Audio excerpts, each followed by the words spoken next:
天气寒冷，但是我们用火热的心来到圣殿，要服侍您，要与你亲近。求主透过今天的礼拜，保守眷顾我们的心，让我们明白你的话，并且照你的话语去行。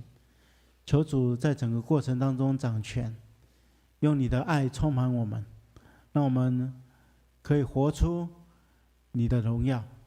求主与我也保守眷顾今天早上服侍的众同工，与所有的同工同在，透过他们的服侍，帮助我们把心灵跟诚实表露出来，来荣耀你的圣名。也求主与我们的教会同在，保守教会充满圣灵复兴的动力，保守眷顾我们每一位在教会当中推动各项事工的弟兄姐妹们，充满信心跟能力。求主保守眷顾我们教会的各个机构，让我们机构能够推动各项事工来祝福更多的人。求主与我们的国家台湾同在，保守眷顾台湾在新的一年当中可以更加的进步，百姓可以享受在你所赏赐一切的平安当中，也让我们台湾的众教会都能够复兴起来，让更多人得着益处。求主保守眷顾这一切，奉耶稣基督的名祷告，阿们。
各位弟兄姐妹平安，邀请大家一起从座位上站起来。很高兴在2021的第一年，能够跟大家一同来敬拜。让我们就用这首歌来开启我们新的一年。你是做新事的神，我要向你唱新歌。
更喜乐、更坚定的心来宣告，神是我们的盼望，因为神，我们每一天都有新的事要成就。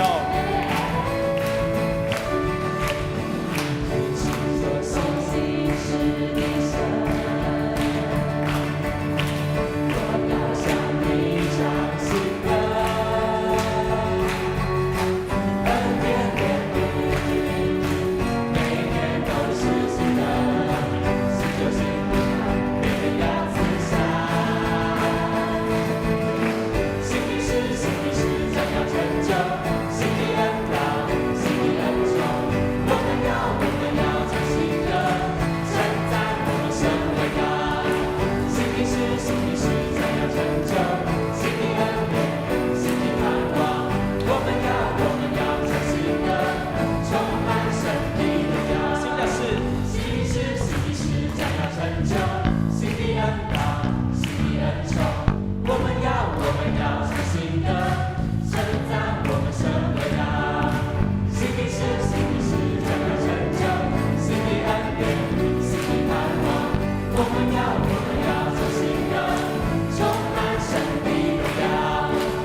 给神。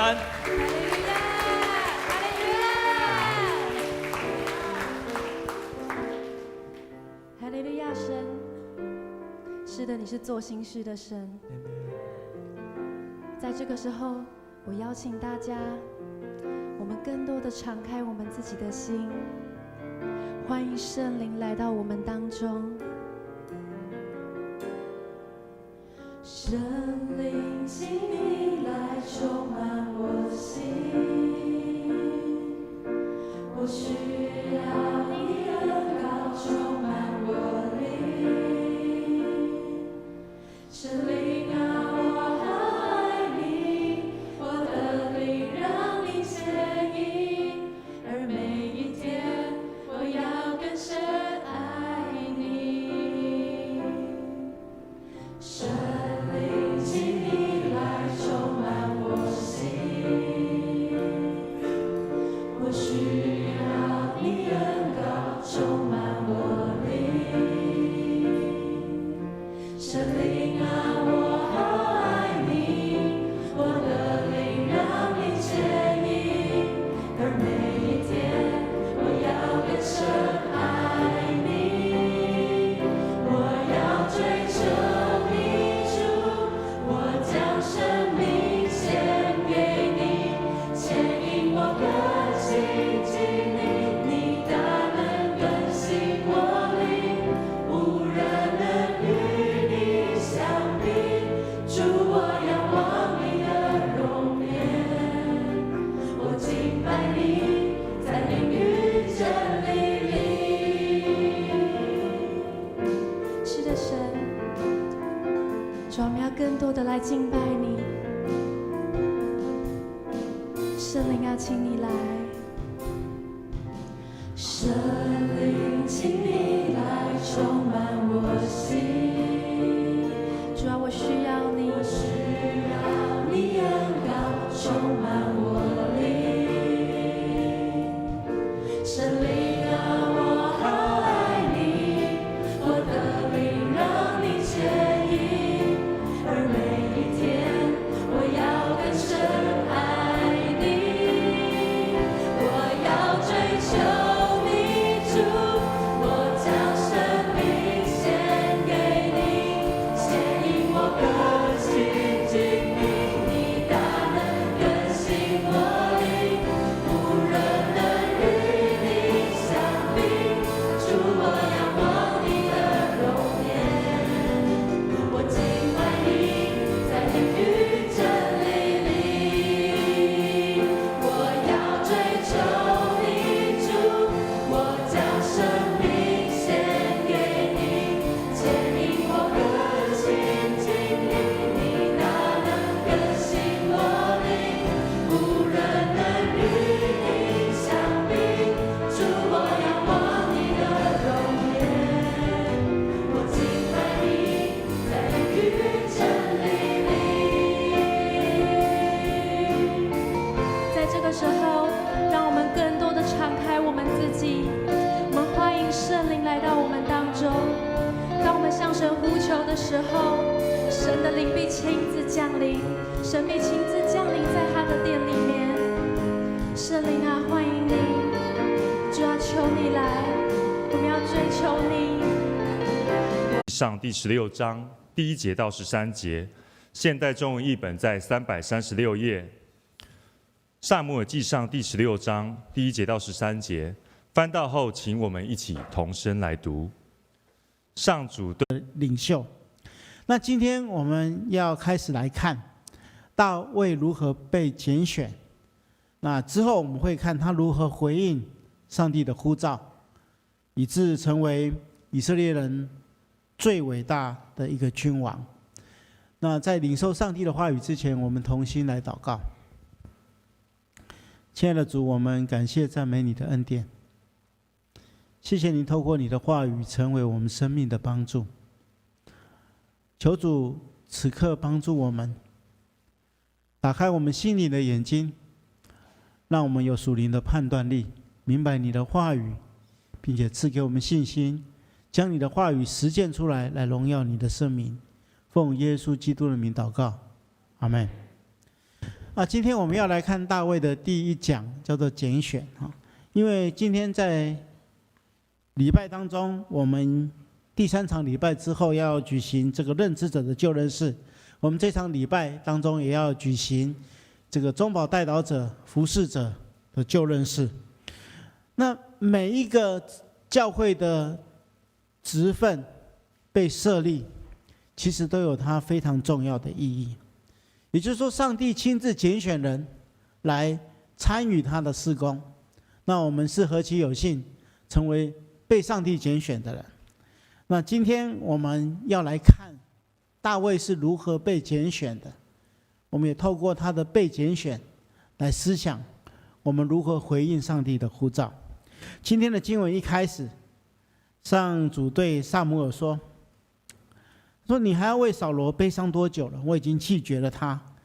上帝不要扫罗继续当以色列人的王，所以他要求撒母耳带一些橄榄油到伯利恒去，到一个叫耶西的人那里去，因为上帝已经拣选了耶西的一位儿子一个儿子来做王。那撒母耳对上帝说：我怎么能去呢？如果万一扫罗知道了，那他一定会把我杀死。那上帝就说：那你就带一头小牛去，就说你去伯利恒是为了向上帝献下牲祭，然后就请耶西他们一家人一起来参加这个祭典。那时候上帝就会指示撒母耳该如何做。上帝跟他说：我指示你的那个人，你要膏立他做王。所以撒母耳就遵照上帝的意思的话语就做了。他到了伯利恒，可是这时候伯利恒的长老听见撒母耳要来，马上就是非常紧张战战兢兢的来见撒母耳，跟他说：你的访问是带来平安吗？为什么他们会有这样的反应呢？因为撒母耳突然之间没有预警的就出现在伯利恒。那一般来说撒母耳他是当时的先知，是一个领袖，是一个祭司，他无端的来到这个伯利恒一定是有特别的事情，如果不是来责备人的，就是有很重要大的事情要发生。所以这个长老们他们就非常害怕，就问撒母耳说：你是为平安而来的吗？撒母耳回答说：当然我是带来平安的，我是要向上主献祭的，所以你们洁净自己，然后跟着我来。那撒母耳也吩咐耶西跟他的儿子洁净自己，一起来参加这个上帝的祭礼。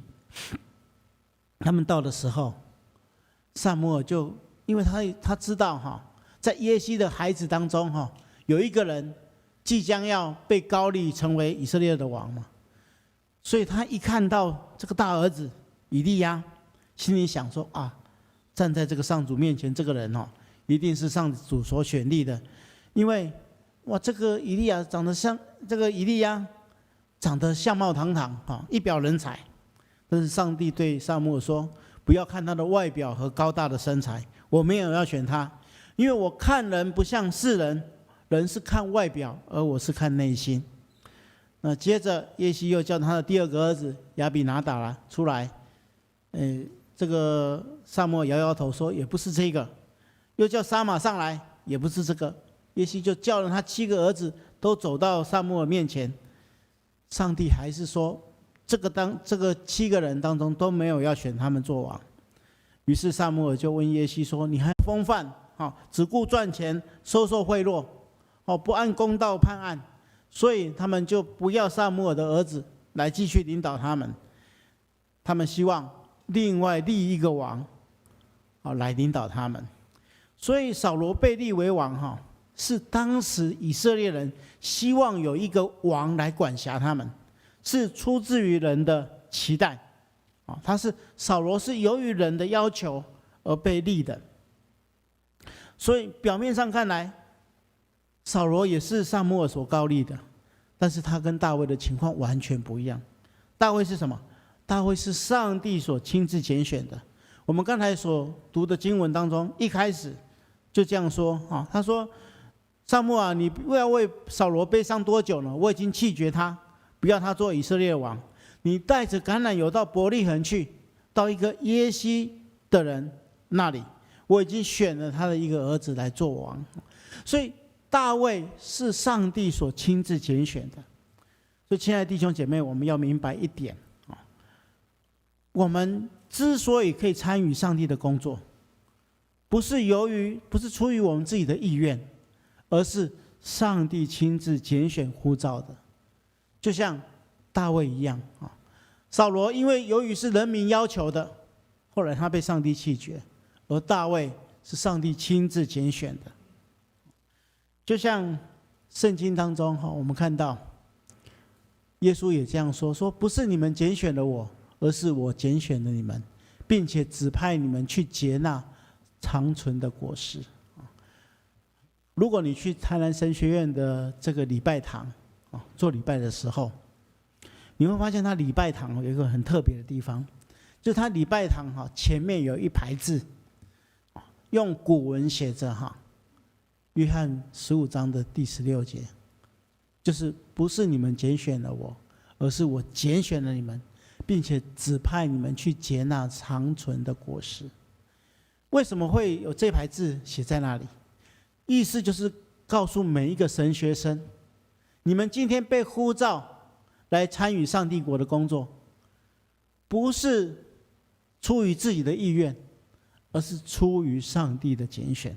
每一个出来服侍的人都必须要有这种心态，因为我们是被上帝拣选的，所以我们必须要回应上帝的这种呼召。我记得我曾有一次跟着一群牧师到韩国去参加一个研习会，在研习会的最后2天就是他安排我们去韩国的一些地方做参访旅游。那我们有好几百个牧师分坐好几台的这个游览车。那一上了游览车带我们参访的导游一开始介绍自己的时候，他就感谢上帝让他有机会参与这样的服事。那我们同团的牧师就问他说：你华语讲得那么好，平常是做什么工作的？他说他平常就是当导游的他今天为了要服侍我们这些牧师他特别还请假来这边义务的当志工。然后他说他实在太感谢上帝了我们就问他为什么？他说因为他们的教会规模很大他们教会的信徒人数据说是50-60万人就是差不多一个城市小的城市那么大，所以里面会讲华语的导游哇，那个是很多人有很多人。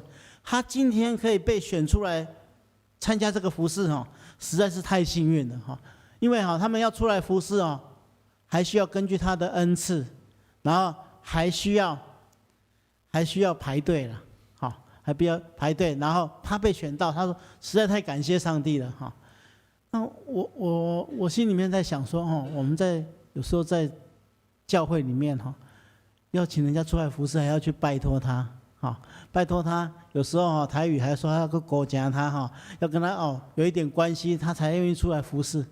可是我们看到的这个导游他心里面是那么样的热忱，他说他今天可以被选到实在太幸运了，所以他推掉所有的工作，这一天就是要专心来服侍这群台湾去的牧师。所以亲爱的弟兄姐妹，牧师跟大家分享这个人的例子其实要大家知道，今天上帝在那么多人当中拣选我们成为他的儿女，又在这么多人当中拣选我们出来参与教会的服事。那我们真的应该用全心全意去回应上帝的呼召跟拣选。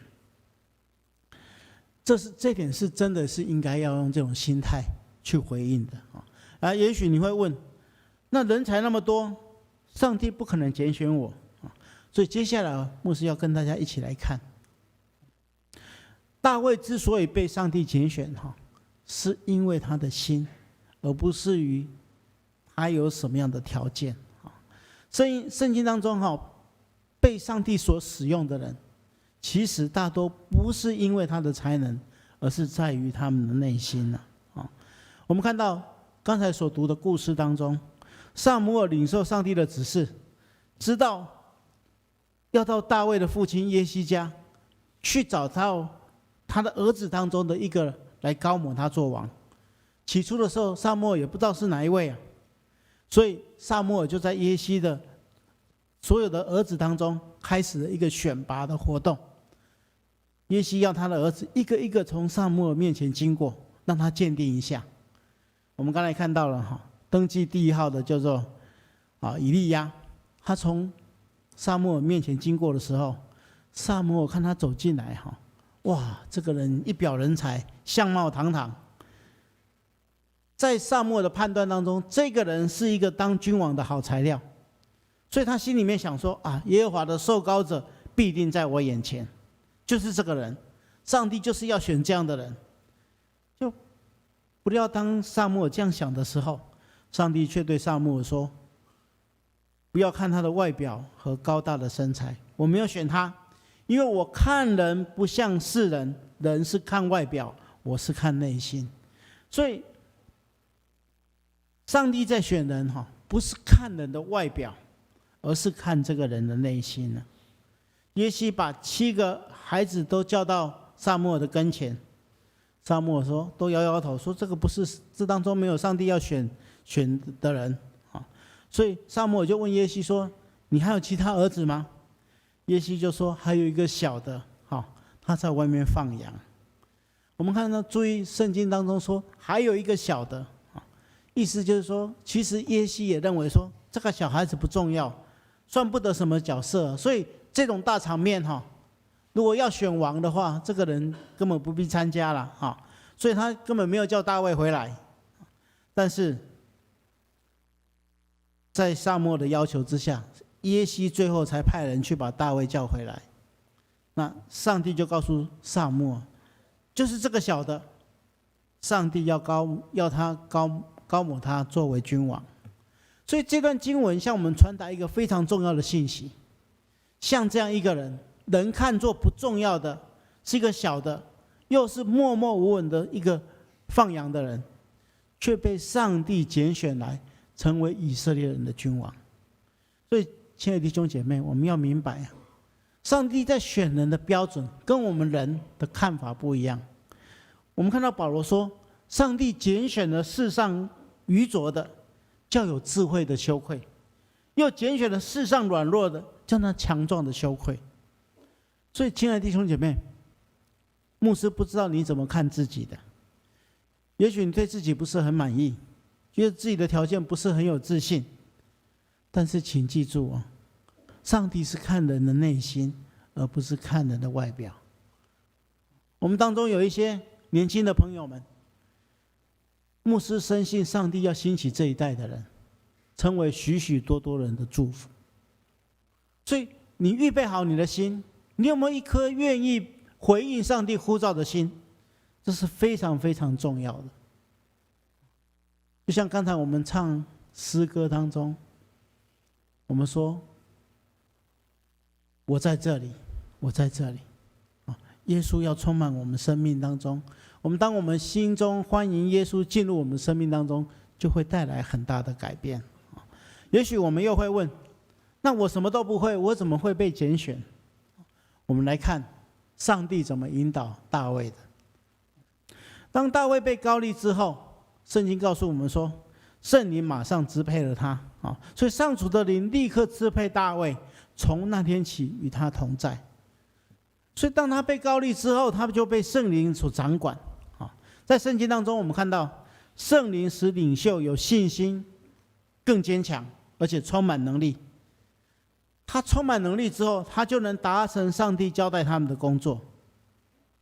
被圣灵充满不是要使一个人高举自己，成为一个骄傲的人，而是要使他成为一个服侍上帝、服侍人的器皿。所以当一个人被上帝拣选、被上帝使用之后，就不必担心自己有没有能力去完成上帝的使命，因为上帝既然拣选你，他会透过圣灵加添你能力，让你们有力量做最好的服事。我过去在服事的过程当中，有一些人会跟牧师说，牧师啊，我没有什么能力来服侍，用这样来做借口来推迟服侍，来拒绝上帝呼召拣选。但是此刻我要告诉大家，不要找借口来推脱服侍，不要找借口来推却上帝的托付。我们是没有任何借口来逃避或躲避侍奉。上帝选召我们，就是要我们出来侍奉。他不会叫我们做一个只坐在这里听道理的一个信徒，他希望我们听完上帝的话语之后，可以站起来出去做美好的服事。圣经告诉我们说，保罗提醒我们说，人若自洁，脱离一切邪恶的事，就能够被主所器重，因为他已经献给主，为主所重用，来做各样善事。所以我们明白服事是在于心中愿不愿意，而不是在于你有没有能力。我们被呼召，不是做一个完全都不做任何事情的信徒，我们被呼召乃是要出来服侍人、祝福人的。圣经也这样告诉我们，提醒我们，谁服侍，就得本着上帝所赐的力量来服侍。所以我们在服侍的过程当中，根本不是靠我们自己的能力，乃是靠着上帝所借着圣灵所赏赐我们的能力。我们必须要有这样的认识。最后，牧师要跟大家分享，上帝呼召我们、拣选我们的目的。首先，上帝拣选我们的目的，第一个，上帝是要帮助我们扩展我们的疆界，提升我们。上帝拣选你的目的是要提升我们每一个人。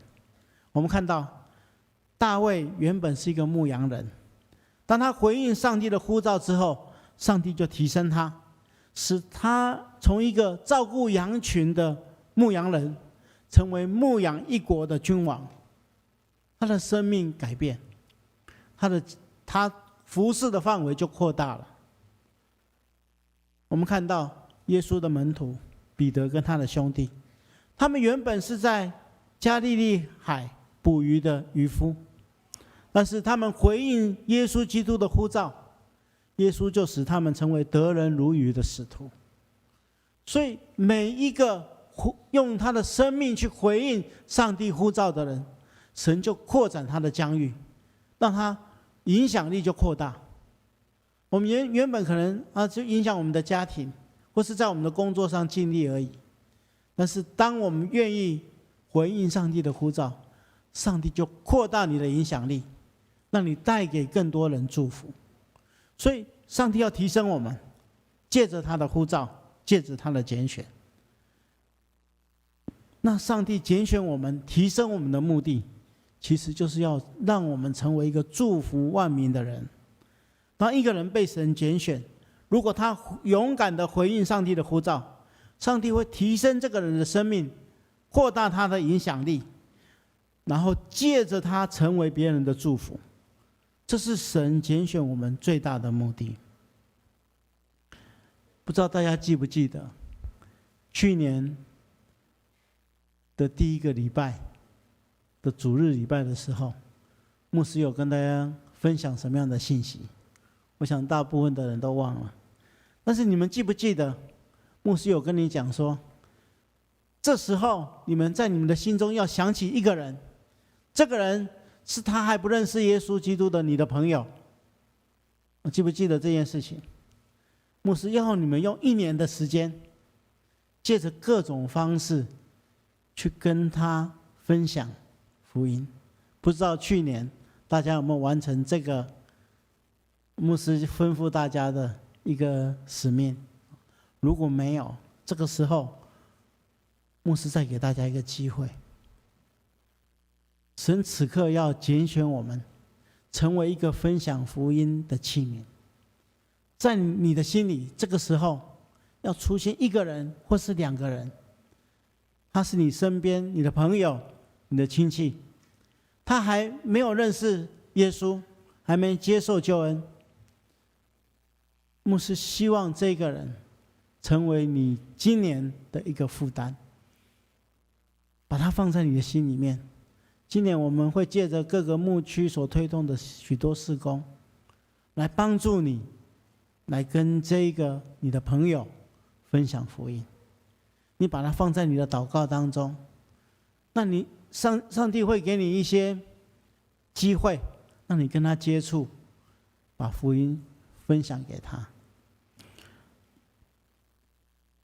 请大家注意，当一个人被上帝拣选，如果他勇敢回应上帝的呼召，神将提升你的生命，并且借着你来成为其他人的祝福。我们希望我们今年都立下一个心愿，让别人因为我而蒙福。我们用一首诗歌来回应上帝的话语。这首诗歌就是我们刚才所唱的第3首诗歌。我们预备好我们自己的心，来回应上帝的呼召。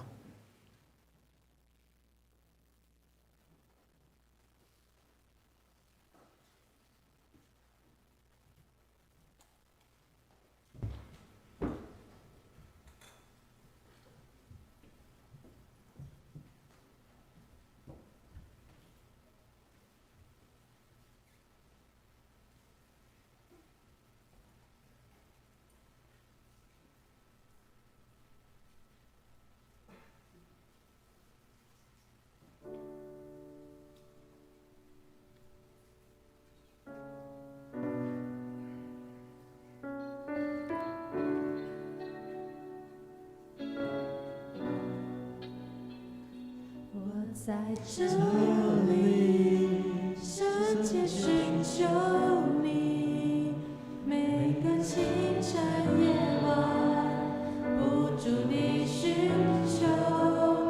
我在这里，聆听你心意，亲爱主耶稣，渴望欢迎你降临。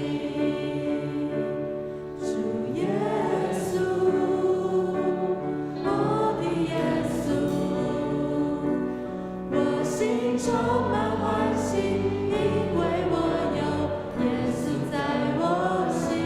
主耶稣，我的耶稣，我心充满感恩，因为我有耶稣在我心。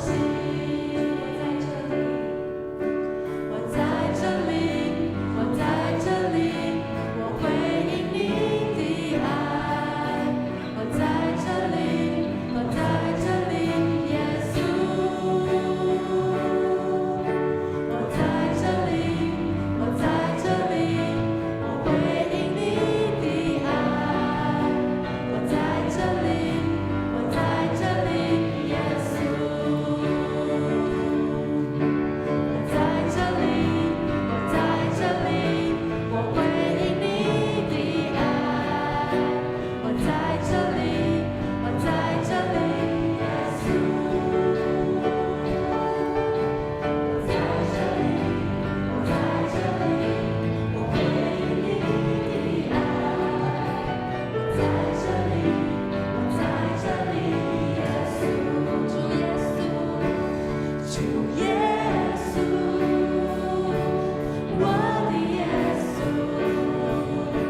这时候把我们的眼睛闭上。我们刚才聆听了上帝的话语，我们深知神拣选人是看我们的内心，不是看我们的外表。深信神要拣选我们当中所有的人，成为他贵重的器皿，去祝福人，去荣耀上帝的圣名。如果你愿意回应上帝的呼召的，请你把你的手举起来，牧师要为你们祷告。感谢赞美主，感谢赞美主。我们把我们的手放下。我们当中也许有一些人，你现在正面临一些困境，也许你有许许多多的困难在你面前阻碍，以至于你无法回应神对你的拣选呼召。你需要别人为你祷告的，你可以把你的手举起来，我们的团队会来服侍你。好，需要人家为你祷告的，你把你的手举起来。好，我们请我们的代祷团队的人来服侍。好，前面这边有。好，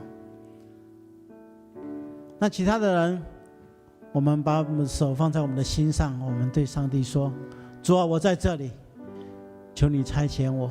主啊，我在这里，求你差遣我。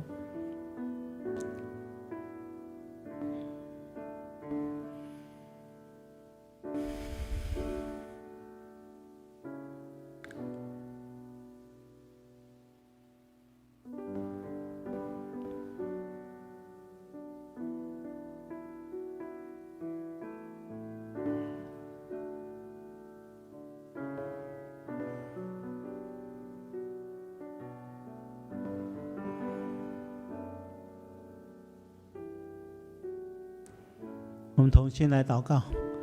赐了天父，我们感谢赞美你，你在千万人当中拣选我们成为你的儿女，让我们有份于你上帝国的工作。主，我们感谢赞美你的恩典。主，我们愿意回应你的呼召，求你差遣我们。我们奉耶稣基督的名祝福第一次在你面前举起手这些弟兄姐妹。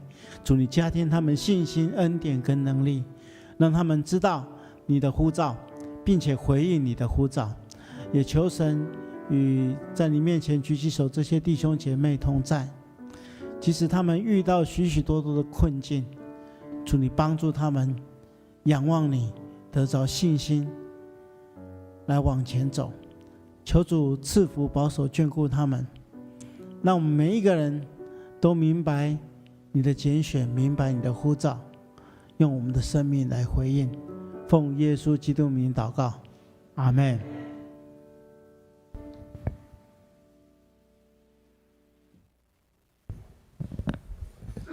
我们要用奉献来回应神的恩典。在奉献之前，代表双元教会欢迎第一次来到我们当中的来宾。若你还没有填写留名卡，可以请你填写好，交给等一下收奉献的执事或同工，让我们可以欢迎你。奉献是基督徒的权利和义务，也必须是甘心乐意的，因为上帝喜爱乐意奉献的人。所以，如果你还不明白奉献的意义，请您暂且不要奉献。请大家一起预备心来奉献。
请我们一起起立，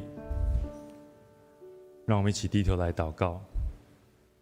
亲爱的天父上帝，感谢赞美你的恩典，我们来到你的殿中敬拜你，我们也用心来领受你的话语。谢谢你让我们的生命得着从你而来丰盛的祝福。在新的一年开始，我们愿意继续跟随你。我们要说，我在这里，求你与我们同在。我们也愿意一生回应你的呼召，做你圣洁的器皿。我们奉献我们的金钱，作为你圣工的使用，求你接纳。孩子祷告都是奉靠我主耶稣基督宝贵的名求，阿们。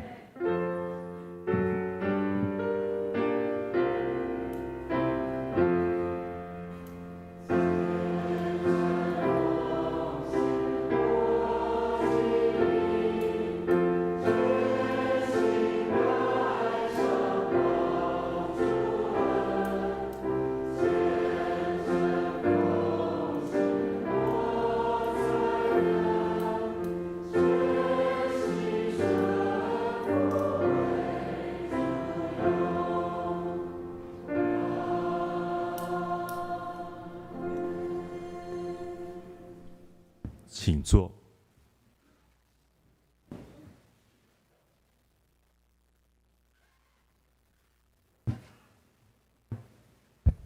现在我们要来进行这个中保代祷服侍者的就任式。我们请在这一期当中，现在在这个礼拜堂当中的中保代的服侍者，请到前面来。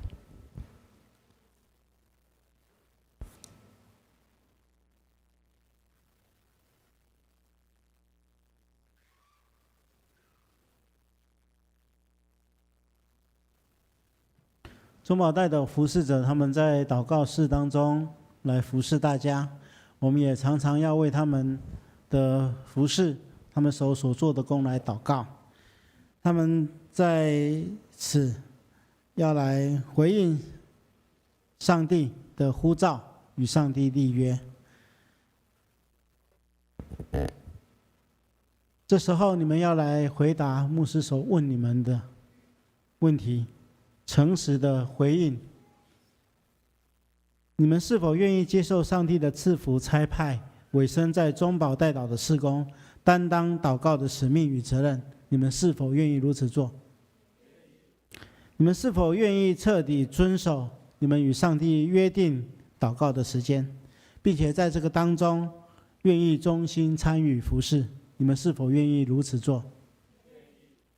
你们是否愿意在祷告室里的教会事工或是个人的代祷事项当中，单单只与上帝沟通？除了已经在教会公开的代祷事项以外，所有代祷的内容必须向人保密。你们是否愿意如此做？我奉耶稣基督的名和台湾基督长老教会双年教会小会的权柄，设立你们做本会的中保代祷服侍者。你们要谨慎你们自己的行为举止，时常关心致力于祷告的事工，尽力来为主做工，荣耀上帝。奉耶稣基督的名祝福，阿们。好，我们请这些代祷者向后转，我们大家给他们鼓励一下。好，那牧师同时也要跟大家要求一件事情，就是中保代祷事工除了他们在这些代祷者在祷告室里面为大家服侍之外，我们也可以参与。就是说，你知道有哪些事情需要祷告的，有哪些人需要祷告的，你就写代祷卡，在你前面都有代祷卡。那写完了之后，就把它放在祷告箱里面。那这些同工们就会在他们约定的时间当中，在祷告室里面替大家服侍。那同时，我们在每3个月，我们就会举办一次的这个训练会。那欢迎更多的人来参与这样的事工。我们再一次鼓励他们。好，请回座。这时候我们请诗慧来报告。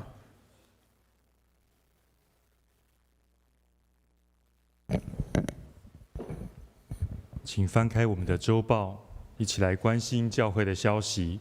请翻到周报第9页，本周特别事工。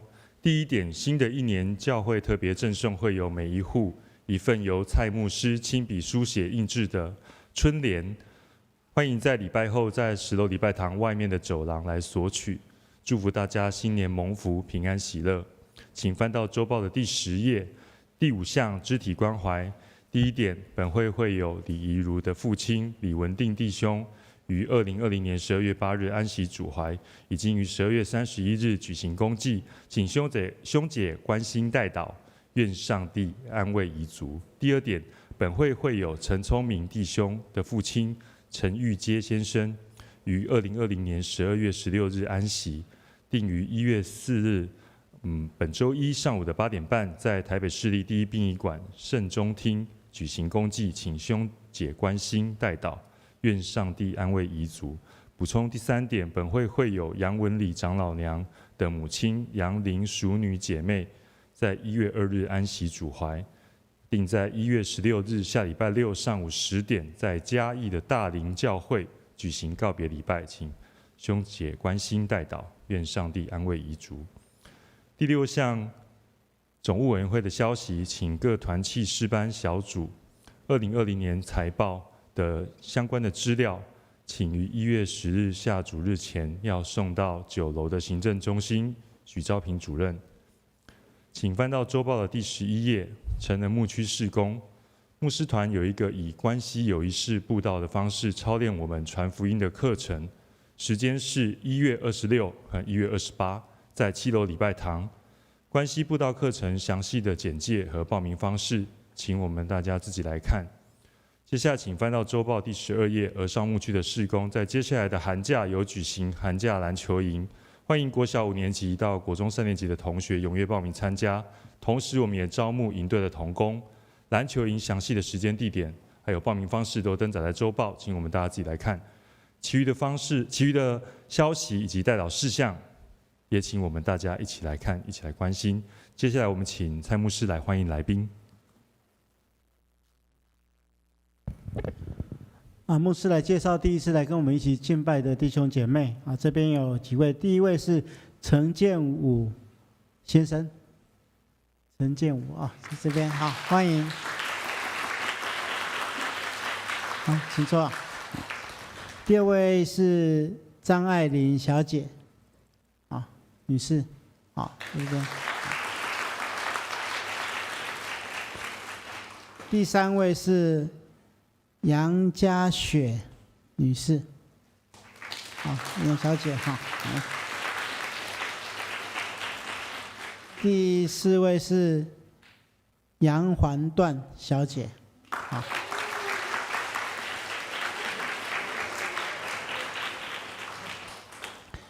请坐。其他有没有第一次来跟我们一起礼拜的没有介绍到的？好，那欢迎这些贵宾，待会可以到我们的贵宾室，那我们做进一步的介绍跟接待。那这时候我们一起起立来唱这个最后的诗歌。